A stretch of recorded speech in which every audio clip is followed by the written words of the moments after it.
Hi everyone, आपका स्वागत है मेरे फैमिली ब्लॉग्स सोनिया विवेक ब्लॉग्स में। और मैं आपको ये थोड़ी सी ज्वेलरी दिखा रही हूँ जो कि मैं डेली यूज़ में पहनती हूँ।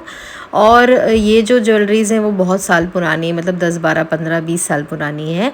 तो इनको मैं रेगुलर यूज़ में यूज़ करती हूँ। और उसके बाद अभी मैं थोड़े टाइम से नोटिस करी थी कि ये बहुत ही ब्लैक और बहुत ही डल होती जा रही है, इनकी चमक भी जा रही है क्योंकि यहाँ का पानी बहुत खारा है। तो शायद पानी का भी फ़र्क पड़ सकता है। तो इसके लिए मैंने सोचा कि ये घर पे ही जो सामान है उससे ही मैं अपनी गोल्ड की जो ज्वेलरी है उसको क्लीन कर सकूँ।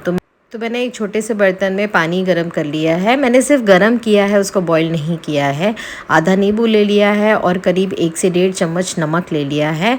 और इसके बाद अभी मैं ये गरम पानी में अपनी सारी ज्वेलरीज़ को डाल दूँगी। और मैं बॉईल नहीं करना चाहती थी क्योंकि मुझे डर था कि मीना वगैरह निकल ना जाए, क्योंकि अक्सर ऐसा होता है कि मीना अगर कच्चा होता है तो वो निकल जाता है। तो मैं ये जो चूड़ियाँ हैं मेरी, ये मैं रेगुलर पहनती हूँ, वो डाल रही हूँ, अंगूठियाँ डाल रही हूँ। और इनको पहनकर क्या होता है, कई बार मैं फेस्टिवल्स में काम करती हूँ ना, तो जैसे आटा गूँथ रहे हैं या सब्जियाँ वगैरह बना रहे हैं, तो ये मैं यूज़ में होती हैं तो ये बहुत गंदी भी हो जाती हैं और आटा वगैरह इनके जो उसमें फंस जाता है। तो मैंने नमक डाल दिया है। अब ये मैंने नींबू को अच्छे से निचोड़ दिया है। और नींबू को मैं निचोड़ने के साथ ही इनका छिलका भी जो है वो पानी में डाल दूँगी। और उसके बाद अच्छे से उसको चम्मच से हिला दूँगी जब तक कि नमक अच्छे से मिल ना जाए। ऐसा कहते हैं कि नमक जो होता है उससे भी क्लीनिंग होती है। तो नमक और नींबू जब मिल जाएगा तो उससे बहुत अच्छे से क्लीनिंग हो जाएगी। अब उसके बाद मैं इसको अच्छे से मिला दूँगी, क्योंकि नींबू और नमक जब गर्म पानी में मिल जाएगा तो है या जो भी कालापन है वो उसको निकाल देगा।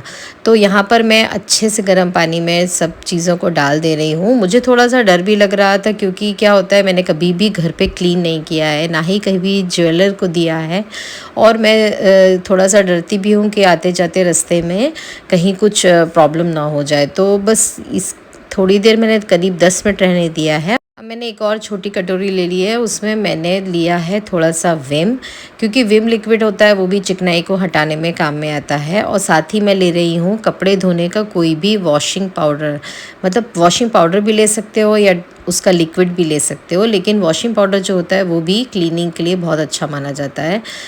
जैसे कि चिकनाई है या कालापन है तो वो भी निकाल देता है। तो फिर मैं दोनों को मिक्स कर रही हूँ।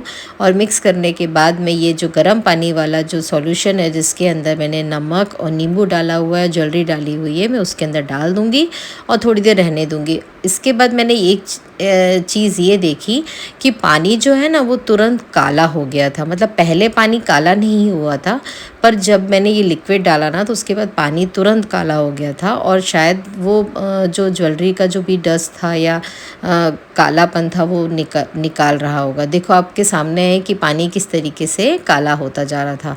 उसके बाद मैंने इसको थोड़ी देर और रहने दिया, मतलब करीब 10 मिनट और रहने दिया। वैसे भी ये गर्म पानी है तो ठंडा होने के लिए टाइम लगता है। तो भी 10-15 मिनट के बाद पानी पूरा काला हो चुका था और ये डिटर्जेंट का थोड़ा सा ब्लू कलर आ गया था। अब इसके बाद मैंने नींबू के छिलके से ही उसको हल्के हाथों से घिसना चालू किया है, क्योंकि ये मीना लगा हुआ है हर जगह पर। तो मैं नहीं चाहती थी कि मैं ब्रश करूं और फिर वो मीना झड़ जाए। तो मैंने ये नींबू के छिलके से ही हर जगह पर अच्छे से उसको क्लीन करना, पूरी ज्वेलरी को क्लीन कर लिया है। एक एक चीज़ को मैं क्लीन करती जाऊंगी। जैसे कि ये जो पेंडेंट है उसको भी मैं, ऊपर का जो हिस्सा है उसको मैं नींबू के छिलके से ही रगड़ूंगी, जिससे कि उसके अंदर शाइन आ जाए। और आप देख रहे हो कि सामने है आपके कि किस तरीके से कितने अच्छे से उसके अंदर शाइनिंग आती जा रही है। तो इसी तरह से मैं एक एक करके पूरी ज्वेलरीज़ को क्लीन कर लूँगी।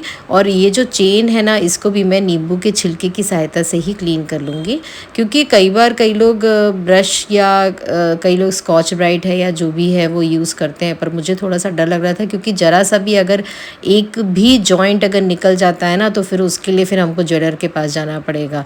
तो मैं नहीं चाहती थी कि कोई भी जॉइंट या कुछ भी नग या कोई भी मीना है वो उसका झड़ जाए या मुझे फिर और ज़्यादा प्रॉब्लम हो जाए। तो नींबू का जो छिलका होता है वो सॉफ्ट होता है, उससे कोई भी प्रॉब्लम नहीं होने वाली है। तो इसके लिए मैं जो ये जो चेन है उसको छिलके की सहायता से ही घिसूँगी, जिससे कि नींबू के छिलके से वो क्लीन होता जाए। थोड़ा सा ज़ोर लगाकर घिसा था मैंने। और उसके बाद ये अंगूठियों को भी ऊपरी हिस्सा और पीछे का जो हिस्सा है ना, उसको मैं नींबू के छिलके से ही घिसूँगी। एक्चुअली ये जो अंगूठी है कम से कम 20 साल पुरानी है, तो वो अभी आप देख सकते होगे कि उसका कलर कैसा होता जा रहा है। तो मैं इस तरीके से घिस-घिस के हर जॉइंट पे बहुत अच्छे से क्लीन करती जा रही हूँ और मैं नींबू के छिलके का ही यूज़ करती जा रही हूँ। अच्छा, ये जो अंगूठियाँ हैं ये मैं कभी-कभी खाना बनाने के टाइम भी पहन लेती थी, तो जैसे हम आटा गूँथते हैं या पूरी बनाते हैं, तभी भी इन अंगूठियों के अंदर आटे का जो कण है वो भर जाते हैं।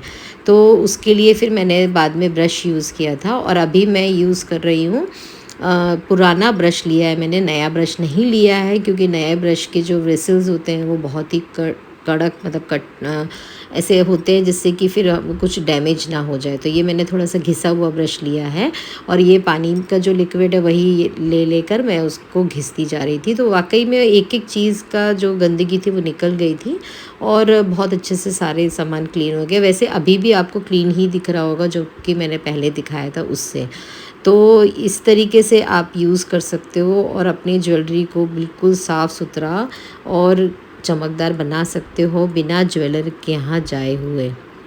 तो अभी मैंने इस डिटर्जेंट के पाउडर से बाहर सामान सारा निकाल लिया है और अब मैं इस पानी को छान लूँगी, क्योंकि कई बार क्या होता है, ज़रा भी कोई भी नग है या कोई भी घुंघरू का टुकड़ा है या मीना है, तो वो हो सकता है कि इस पानी में आ गया हो। तो मैं इसको पहले छान लूँगी और उसके बाद ही फिर मैं दूसरे पानी में डालूँगी और इस पानी को मैं फेंकूँगी।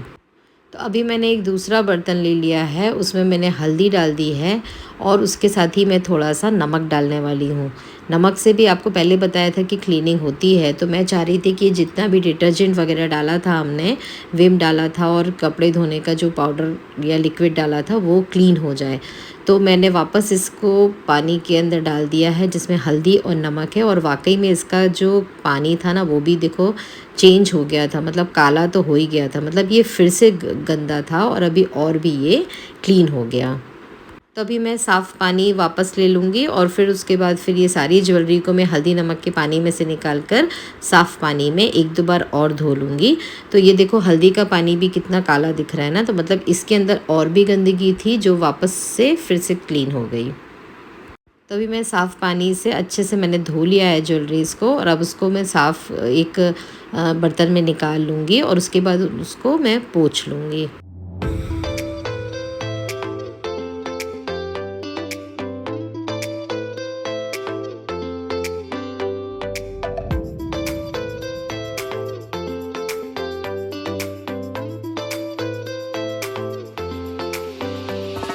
तो पानी को सोखने के लिए मैंने टिश्यू पेपर का यूज़ किया है। उसको मैं हल्के हाथ से दबाऊँगी, क्योंकि कई बार क्या होता है कपड़े की रगड़ से भी चीज़ें डैमेज हो जाती हैं या नग वगैरह झड़ जाते हैं। तो मैं एक टिश्यू पेपर के ऊपर दूसरा टिश्यू पेपर रख कर हल्के हाथ से उनको दबाऊँगी, जिससे कि अंदर का जो भी पानी है वो सूख जाए और मुझे ज़्यादा रगड़ना ना पड़े। इस तरीके से कितने सालों पुराना सामान है ना, वो कितना सुंदर निकल आया। अच्छा, हल्दी से क्या हुआ है कि इसका कलर है ना, येलो कलर बहुत सुंदर निखर कर आया है और चमक भी बहुत अच्छी आ गई है। तो ये एक एक करके मैं आपको रिंग दिखा रही हूँ। ये रिंग है ना मेरी शादी के सगाई के समय की है, मतलब आज से 20-22 साल पहले की। और ये जो चेन है ये सारी 10 से 15 साल पुरानी है। तो ये सारा सामान देखो कितने अच्छे से क्लीन हो गया और घर में ही मुश्किल से मुझे 10 से 15 मिनट लगे होंगे और मैंने सारा सामान क्लीन। तो मैं आपको ये थोड़ा-सा धूप में रख कर सामान दिखा रही थी। तो देखो इनकी शाइन देख लो आप, कितने अच्छे से वापस आ गई है और रेगुलर यूज़ में पहनने वाली चीज़ें हैं जो खारे पानी में संपर्क में आती थी, वो भी देखो अभी कितने अच्छे से शाइन करने लग गई हैं। उनका कलर भी बहुत अच्छे से आ गया है। तो आप भी ये ज़रूर ट्रिक अपनाना और अपनी ज्वेलरीज़ को बहुत अच्छे से शाइन करके रखना और पहनना और फिर मुझे ज़रूर बताना कि आपको ये कैसा लगा। देखो, आज के ज़माने में ज्वेलरी बनाना बहुत मुश्किल है क्योंकि इतनी महँगी हो चुकी है और पुरानी ज्वेलरी को भी मेंटेन रखना बहुत मुश्किल है क्योंकि ज्वेलर के यहाँ आना-जाना ये सब भी थोड़ा-सा रिस्क है। तो बहुत टाइम से मैं सोच रही थी कि मेरी जो ज्वेलरीज़ है उसको मैं किस तरीके से क्लीन कर लूँ घर पर ही, और मुझे कोई भी केमिकल का यूज़ नहीं करना था। तो ये तरीका मैंने अपनाया और इसका रिज़ल्ट जो है वो आप सबके सामने ही है। तो आप लोग भी ज़रूर ये तरीका अपना कर देखिएगा, और अगर आप इस के सामने इसका पॉजिटिव रिजल्ट आता है तो आप ज़रूर मुझे कमेंट में बताइएगा कि आपका एक्सपीरियंस कैसा रहा। और बस यहीं पर मैं अपना वीडियो यहीं पर ख़त्म करती हूँ, और अगर आपको ये अच्छा लगा हो तो लाइक कर देना, और अगर आप मेरे चैनल पे नए हो तो सब्सक्राइब कर दीजिएगा, बेल बटन को ज़रूर क्लिक कर दीजिएगा ताकि मेरे जो आगे आने वाले वीडियोज़ के नोटिफिकेशंस हैं वो आप तक पहुँच सकें। तो फिर मैं मिलती हूँ एक नए कॉन्सेप्ट और एक नए वीडियो के साथ।